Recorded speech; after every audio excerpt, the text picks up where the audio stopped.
This is time to fun with podcast Radik FM.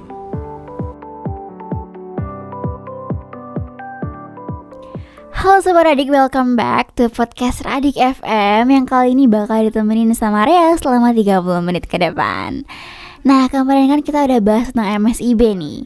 Kali ini kita akan bahas tentang program PMM atau Program Pertukaran Mahasiswa Merdeka bareng sama Mas Adit.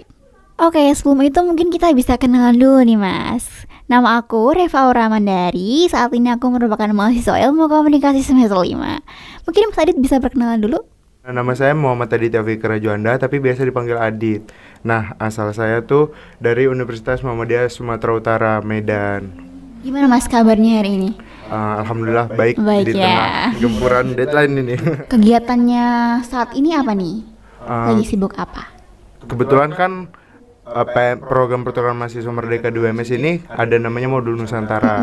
Nah, modul Nusantara di UMS ini kebetulan baru saja selesai kemarin di hari Sabtu. Nah, untuk kesibukannya sekarang berarti tinggal ngurusin kuliah di UMS. Oh gitu.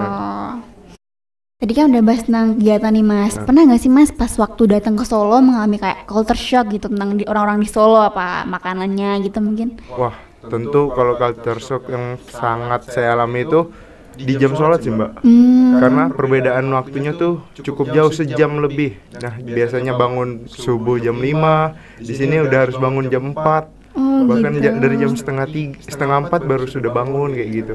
Aku baru tahu lah Mas. Ya, waktu sih kalau makanan saya sendiri kan kebetulan ada keturunan Jawanya. Nah, jadi kalau makanan nggak begitu kaget. Tapi ya memang cenderung lebih manis dari masakan Jawa yang ada di Sumatera Utara sih. Kayak masih aman ya kalau Masih makanannya. aman. Oke. Oke, langsung aja ya Mas, kita bahas tentang PMM-nya nih. Oke, Mbak. Dari yang saya tahu nih dari media sosial, program pertukaran mahasiswa merdeka atau PMM ini merupakan sebuah program mobilitas mahasiswa selama 1 semester untuk mendapatkan pengalaman belajar di perguruan tinggi di Indonesia sekaligus memperkuat persatuan dalam keberagaman. Benar nggak sih Mas yang dijelaskan tadi? Benar. Pertukaran mahasiswa ini atau PMM merupakan suatu kesempatan bagi kita mahasiswa-mahasiswa ini untuk bisa belajar di kampus yang selain kampus kita, selain kampus asal.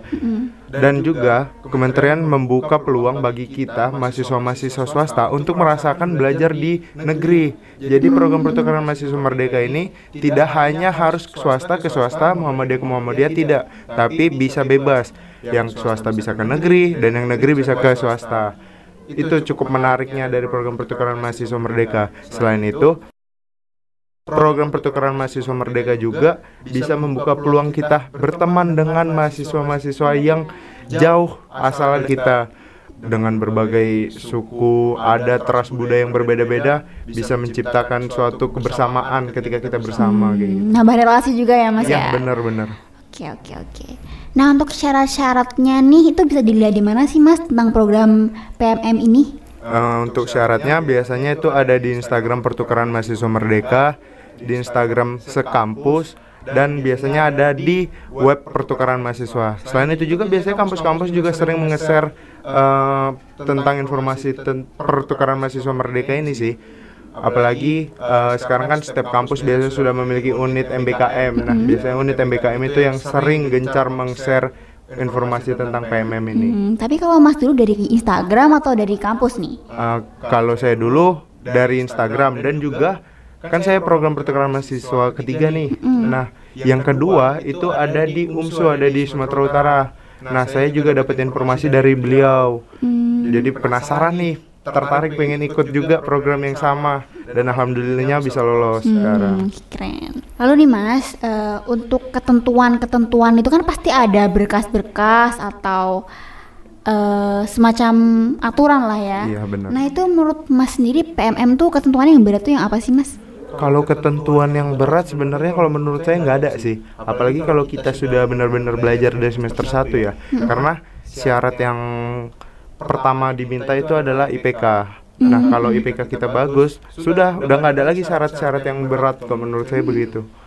Berarti kuncinya IPK nih? Ya, salah satu kunci dari lolosnya PMM ini adalah IPK. Karena di angkatan saya IPK diminta 2,85 kalau nggak salah. Oh, itu minimal apa? Minimal. Oh, minimal. Minimal 2,85. Oke.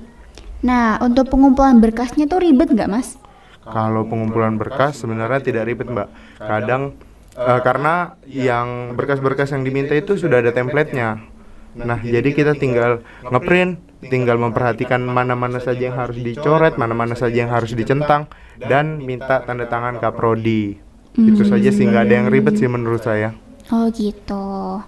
Oke, nah kenapa nih Mas Adit memilih program PMM ini di UMS gitu? Padahal kan Muhammadiyah kan banyak nih, ada di Jogja, ada di mana lagi ya, pokoknya banyak kan. Itu kenapa milihnya di UMS, Mas? Nah, pertanyaan menarik nih. Karena saya memilih UMS tuh karena satu, UMS tuh udah top 3 kan di Indonesia juga. Nah, UMS ini menarik di kotanya juga. Kotanya cukup tenang kayak gitu. Karena sebenarnya saya riset sebelumnya itu adalah kota-kotanya. Kota-kota mana nih yang mau saya ambil kayak gitu. Nah, muncullah Solo dengan keberagaman Solo tuh cukup menarik. Kota Solo tuh banyak event kayak gitu.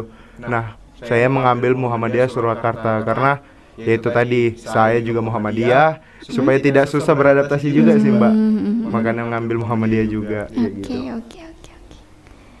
Solo banyak nih Mas tentang event-event gitu, emang bener sih. Iya bener. Apalagi kemarin Piala Dunia, event Piala Dunia yang di mana Hana bener. Nih untuk pertukaran pelajaran ini dari jurusan kampus Masnya kan sebelumnya apa nih? Ilmu komunikasi, Mbak, saya. Yang di UMSU juga ilmu komunikasi. Oh gitu. Nah itu bisa nggak sih Mas kayak dari ilmu komunikasi lajur nih ke hukum gitu, kira-kira bisa apa enggak nih untuk PMM? Untuk PMM sebenarnya membuka bebas mahasiswa untuk mengeksplor jurusan-jurusan lain. Tapi balik lagi kita harus berkomunikasi dengan Kaprodi. Nah, apakah Kaprodi mengizinkan kita untuk lintas jurusan apa tidak, itu balik lagi keputusan dengan Kaprodi, karena Kaprodi juga yang mengkonversi nilai kita setelah kita balik ke kampus asal.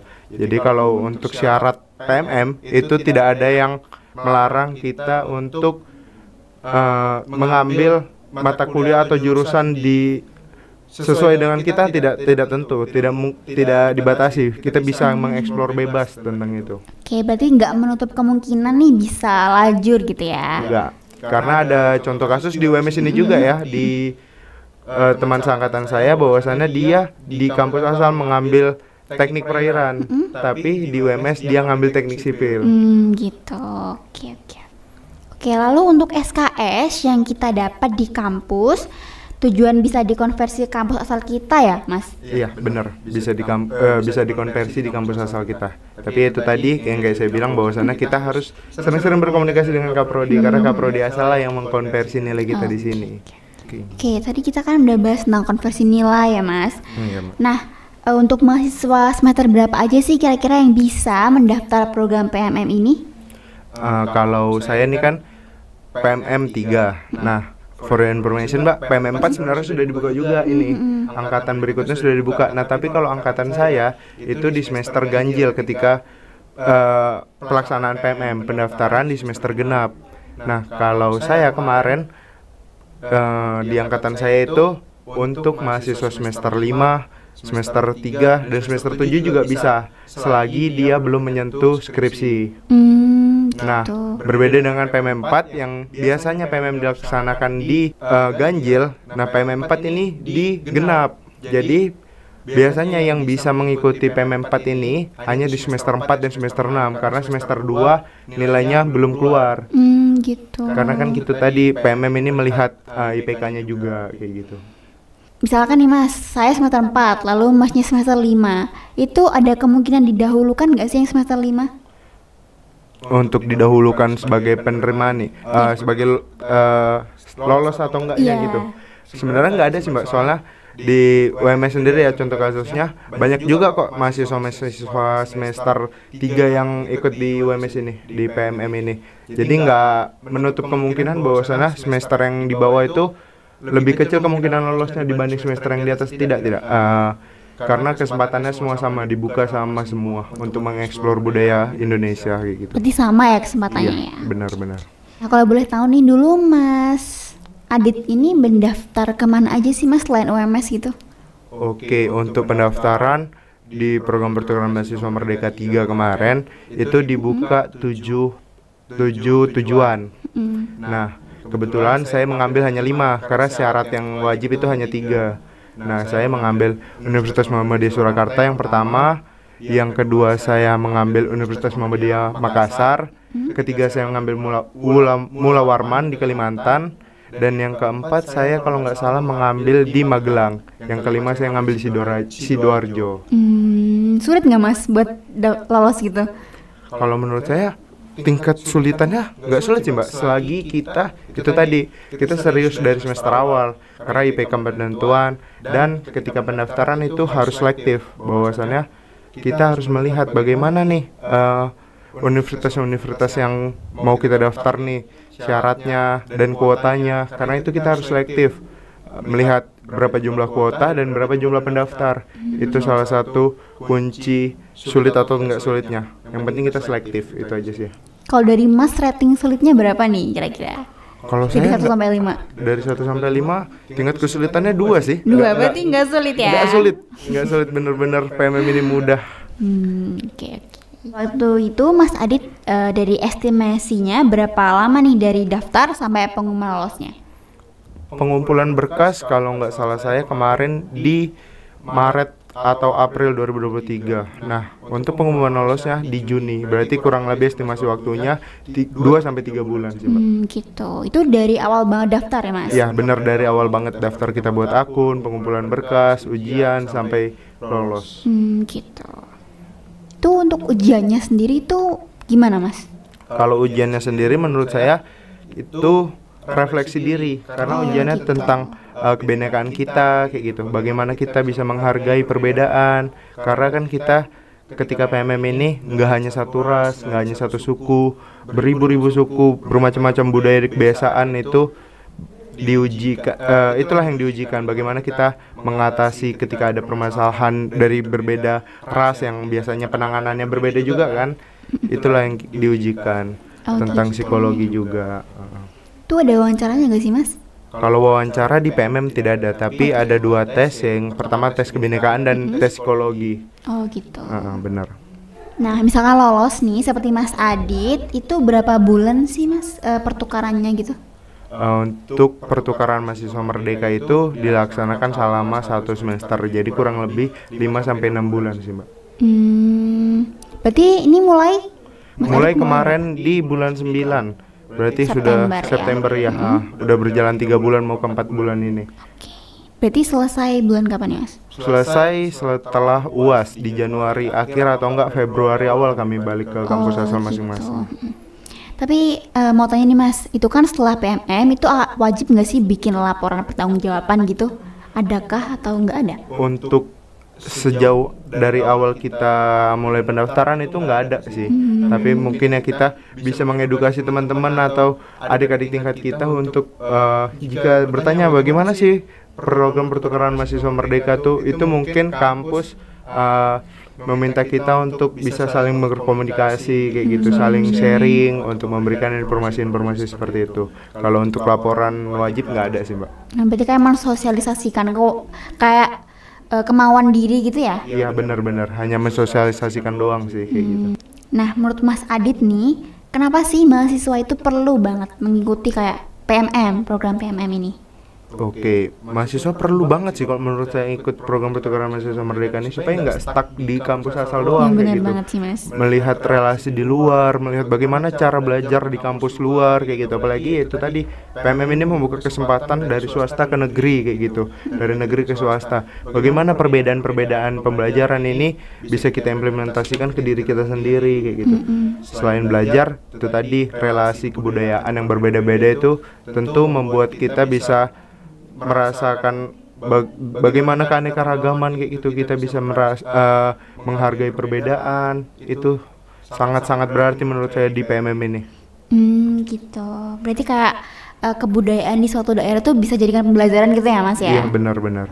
Oke, dari Mas Adi sendiri nih, manfaat yang Mas dapetin dari program PMM ini apa nih, Mas? manfaat yang sudah saya rasakan selama mengikuti program pertukaran mahasiswa Merdeka ini, tentu bagaimana toleransi kita, toleransi keagamaan, toleransi kebudayaan itu sangat-sangat terasa jelas. Bagaimana kita menghargai perbedaan-perbedaan itu, menghargai ketidaksamaan, itu sangat terasa sih menurut saya. Karena itu tadi, perbedaan-perbedaan itu nggak bisa kita dapat kalau kita hanya belajar di kampus asal doang kayak gitu. Karena kalau di kampus asal kan tentunya perbedaan dan keragaman itu cenderung sedikit ya, rata-rata sama semua rasnya kayak gitu. Kalau misalkan nih Mas di kelas kayak ada perbedaan nggak sih Mas, misalkan dari yang di universitas asli sama di UMS? Oh, tentunya pembelajaran tuh ada sedikit perbedaan ya Mbak. Apalagi kami yang merasakan pembelajaran kampus Jawa dengan non Jawa kayak gitulah. Bahwasannya pembelajarannya itu memang benar-benar lebih kuat kayak gitu, lebih teratur, lebih efisien itu di sini kayak gitu. Walaupun ada banyak teman-teman yang dari kampus negeri kayak gitu tetap merasakan perbedaan ketika belajar di kampus Jawa kayak gitu. Sangat merasakan perbedaan pembelajaran sih Mbak. Oke. Mungkin ada harapan gak sih Mas buat kedepannya bagi mahasiswa yang mengikuti program PMM ini?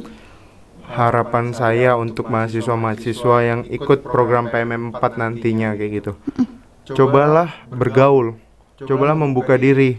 Kadang berdasarkan pengalaman saya kemarin, mahasiswa-mahasiswa ini cenderung menutup diri dari keragaman dan kebudayaan itu. Sebenarnya bukan menutup diri sih, lebih tepatnya mungkin agak adaptasinya lebih susah kayak gitu. Mungkin untuk harapan saya itu adaptasinya dipercepat kayak gitu. Jangan sudah 2 bulan mau pulang, 3 bulan mau pulang baru bisa beradaptasi dengan teman-teman. Sayang waktunya terbuang kayak gitu. Semakin cepat kita bisa beradaptasi, tentunya semakin banyak nilai-nilai yang bisa kita ambil. Manfaat-manfaat yang bisa kita ambil semakin banyak selagi kita bisa membuka diri dan mengakrabkan ke teman-teman yang berbeda daerah kayak gitu. Berarti kuncinya adalah mengakrabkan diri ya Mas? Iya benar. Oke, jangan takut buat nyapa duluan gitu mungkin ya. Iya benar, jangan segan kayak gitu, karena kita banyak segennya biasanya kayak gitu. Untuk aku sendiri yang anaknya introvert tuh cukup susah sih Mas kayak gitu tuh. Cuman ya itu bisa menjadi challenge ya buat bener, diri aku sendiri, buat bagaimana sih caranya mengakrabkan diri nih dengan orang-orang yang baru dikenal gitu. Iya. Nah, pengaruh program PMM ini menurut Mas Adit bagi mahasiswa yang mengikuti dalam persiapan mereka menghadapi dunia kerja di masa depan tuh apa Mas? Kalau menurut Mas Adit? Kalau menurut saya, ya itu tadi, karena pertukaran mahasiswa nih berbeda-beda culture, berbeda-beda gaya bahasa, ras, itu kan yang akan kita rasakan nanti ketika kita kerja. Nah, kita sudah siap dengan perbedaan-perbedaan itu. Kita sudah terbiasa dengan perbedaan-perbedaan itu. Jadi nggak mengkelompokkan, bahasa saya kayak gitu. Jadi kamu ya kamu, aku ya aku, nggak kayak gitu. Jadi kita bisa bergabung bersama untuk mencapai suatu tujuan kayak gitu. Karena kan di PMM ini mencapai tujuannya nggak kita rasakan di sini, tapi kelak nanti setelah kita lolos selesai mengikuti PMM kayak gitu sih Mbak. Mungkin dari segi teamwork kali Mas, ya, kan di dunia kerja kan juga kita pasti bertemu dengan orang-orang yang nggak kita kenal. Iya benar. Dan jadi melalui program PMM ini kita bisa melatih lah potensi diri kita gitu. Nah tadi kan Mas Adit sempat bilang nih kalau di Solo mengalami culture shock kan tentang waktu. Nah itu cara Mas Adit beradaptasi itu gimana sih Mas? Aku kepo nih. Untuk waktu saya nge-pressure diri sendiri sih, untuk biasanya yang bangun jam 5, setengah 6 kayak gitu. Untuk bisa membiasakan diri bangun di jam 4 itu sungguh sebenarnya menyiksa diri di awal-awal. Sebulan pertama tuh sangat tersiksa kayak gitu. Selain waktu ya itu tadi juga, Solo ketika malam dan pagi tuh dingin banget kan kayak gitu. Nah di Medan itu panas kayak gitu. Dan ketika di Solo dinginnya, untuk bangun pagi tuh Masya Allah benar-benar tantangan berat bagi saya untuk di awal-awal kayak gitu. Solo tuh nggak dingin lah Mas. Wah, kalau dibandingkan dengan Medan, kalau menurut saya Solo tuh cukup dingin kayak cukup gitu. Dingin ya. Oke. Kalau untuk aku sendiri, yang aku asalnya dari Wonogiri, itu dekat sama Tawangmangu, mungkin pernah dengar? Iya, itu kan dingin banget kan. Jadi menurut saya Solo itu nggak sedingin itu. Itu juga culture shock sih sama aku, kayak di rumah aku dingin banget, di Solo ya cukup panas. Mungkin dari Masnya berkebalikan ya. Iya, berkebalikan kita ini ya kalau kayak gitu. Oke Mas, tips and trick nih buat para mahasiswa atau sobat Radik nih yang mau daftar PMM itu gimana sih Mas? Share dong, share tips and triknya itu. Oke, tips and trick untuk sobat Redik yang akan mendaftar mungkin di PMM 4 ini. Kalau menurut saya, tips and triknya yang pertama, kita harus selektif memilih kampus, karena setiap kampus itu memiliki kuota dan terlihat berapa jumlah pendaftarnya. Nah, kita harus selektif nih, berapa banyak pendaftar dengan kuota yang disediakan oleh kampus itu. Selain selektif melihat jumlah kuota di setiap perguruan tinggi, kita juga harus lebih selektif di berkas-berkas pendaftaran. Seperti biasanya tuh banyak mahasiswa yang gagal karena tidak teliti dalam mencoret bagian-bagian yang perlu dicoret, dan ada bagian-bagian yang harusnya tidak dicoret. Nah, kita harus benar-benar teliti dalam melakukan pendaftaran PMM itu. Oh gitu. Tapi mungkin juga dari ini ya Mas, rajin nyari informasi. Iya benar, itulah nyari informasi di IG-nya Pertukaran Mahasiswa Merdeka, dan mungkin bisa nanya ke senior-senior atau teman-teman yang sudah mengikuti program Pertukaran Mahasiswa Merdeka. Oke, jadi tadi itu dia Sobat Radik tips and trick buat daftar di program Pertukaran Mahasiswa Merdeka 4. Oke, jadi terima kasih Mas Adit sudah menyempatkan waktu di podcast Radik kali ini. Kemarin kita udah bahas MSIB, dan sekarang kita bahas PMM. Ya cukup menarik ya Mas. Cukup menarik, sangat menarik ini Mbak. Sangat menarik ya. Terima kasih ya Mas sudah menyempatkan hadir di podcast kita. Semoga salam sukses juga buat Mas Adi, semangat kuliahnya, dan semoga betah di Solo. Siap Mbak. Terima kasih juga kepada Radik yang telah memberikan waktu dan kesempatan saya untuk ngobrol-ngobrol nih mengenai program yang sedang saya ikuti ini, program Mahasiswa Merdeka. Oke, jadi itu dia Sobat Radik, pembahasan yang seru banget nih tentang tips and trick program PMM ini. Dan semoga dari podcast kita kali ini bisa bermanfaat nih untuk Sobat Radik dan teman-teman yang mau daftar program PMM. Nah, terima kasih juga nih sama Mas Adit yang udah menyempatkan waktunya buat hadir di podcast Radik kali ini. Semoga sukses dan selalu betah di Solo ya Mas. Gak kerasa ya Sobat Radik, udah 30 menit nih kita ngobrol-ngobrol seputar PMM. Dan sampai ketemu lagi di podcast Radik selanjutnya. Bye.